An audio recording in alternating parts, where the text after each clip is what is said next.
Many chocolate creations look like mini works of art, and each one is unique in taste, from hazelnut and pop rocks to tequila 2.0 and rosemary and olive oil.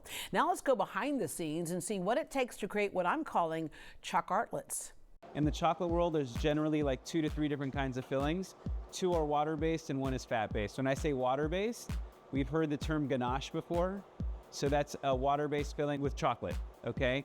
Then there's water-based fillings without chocolate. That's like caramels and stuff like that, and fruit pastes.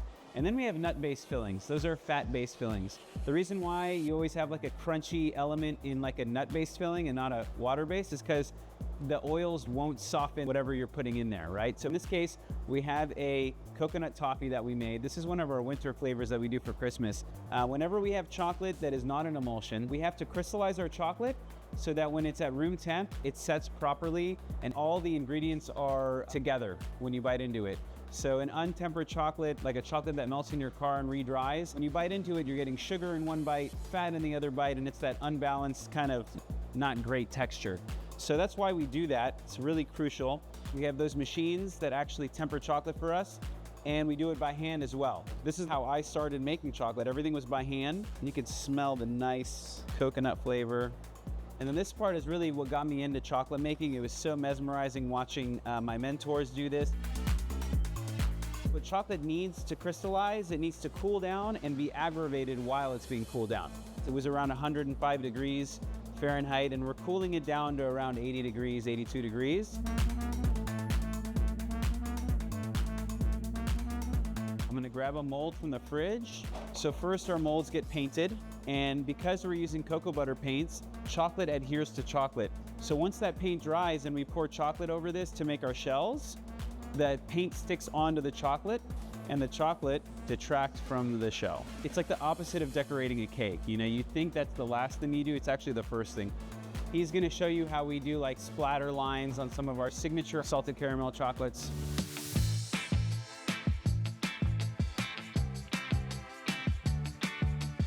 And then we're gonna pipe our lovely molds with this filling. Pipe it as close to the top as possible, just leaving a little bit of space so we can add an extra cap of chocolate.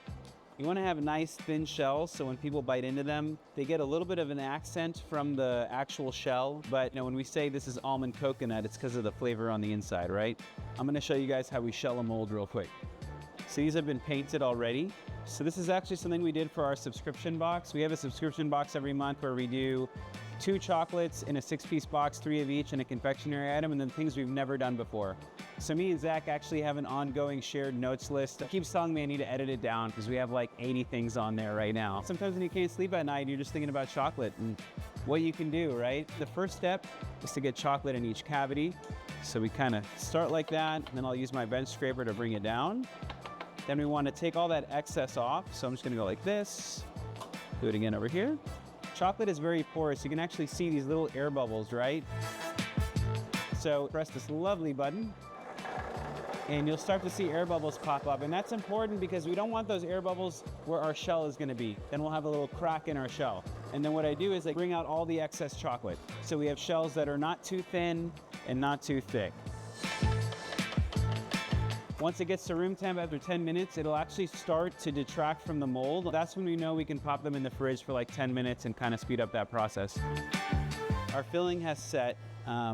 What we like to do is we like to actually melt the top a little bit, and what that does is it melts this ring of chocolate, and it kind of helps glue in the cap. So I'm gonna heat this up a little bit until I start to see that the chocolate looks almost a little wet. And we actually do one more seal after this. And what that does is if there's any imperfections, so you can see they're kind of not fully flat. So if you do one more seal after this, they look perfectly flat and clean. What helps you stand out as a chocolatier is when you make your own nut pastes from scratch. For this filling, we made our own almond paste from scratch. We roasted our almonds in our oven. We can control the salt and sugar levels. Same with our coconut paste. We roasted coconut flakes in our oven, kind of like with coffee making too, right? You get different notes depending on how light or strong you roast your beans.